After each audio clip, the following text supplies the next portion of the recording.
Biology Part 79. The bacteria release acids as byproducts of their metabolism and give skin characteristically acid pH between 3 and 5. Sweat contains lysozymes and the antibacterial enzymes, which is also found in saliva. Intact skin is virtually impenetrable, but damaged skin is vulnerable and must be repaired. This is accomplished by blood clotting mechanism and the rapid healing of wounds. The skin is less effective against larger organisms like mosquitoes and ticks, which use their mouthparts to penetrate to the outer layers and obtain a blood meal. Often these blood-sucking arthropods act as vectors for other parasites, as in the case of the amphiles.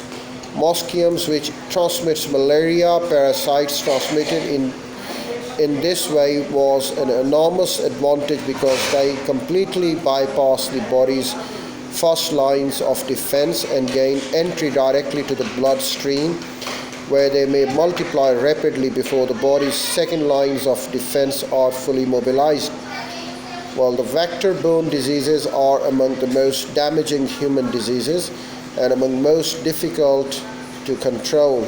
The following sections describe the mechanism which provides the second line defense, namely the immune system of the body. The immune system of the body that we call lymphatic system. The general feature of the lymphatic system are shown in the figure.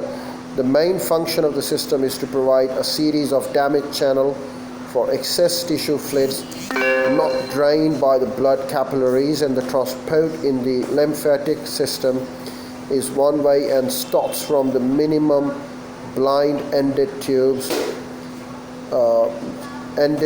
including laterals and digestive system, and the lymph capillaries in other tissues. These small tubes unite to form larger and larger vessels called lymphates. The flow of lymph is slow and occurs mainly when the vessels are squeezed and the contractions of the nearby body muscles, as in veins. Valves are needed to prevent the backflow. Eventually, the lymphatics from all parts of the body join together to form two large ducts, the right lymphatic duct and the thoracic duct, which drain respectively into the left and right subclavian veins. Lymph nodes. There are oval or bean-shaped structures which occur at interval along with the lymphatics, often at the junctions of the number of afferent lymphatic vessels.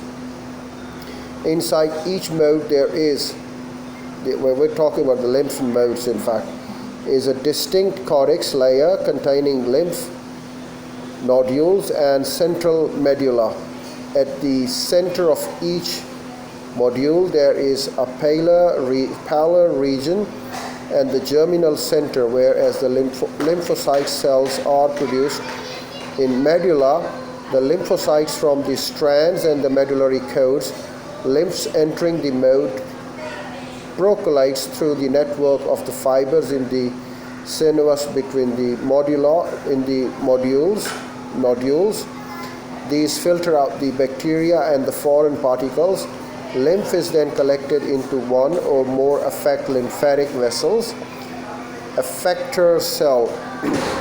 The effector cells and the immune system include the granulocytes, that is, necrophytes and xerophytes and aggregocytes, comprising of the hemophytes and the monophytes, as we can refer and see them in the table as well. There are non-specific immune responses, as we'll talk about them. There are two different forms of lymphocytes that might distinguish according to their development from the stem cells located in the liver, spleen, and the bone marrow of the embryo.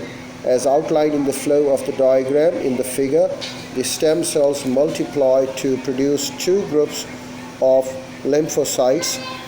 They are T lymphocytes with T cells, and they are thymus glands, and there are B lymphocytes with B cells to combat the diseases.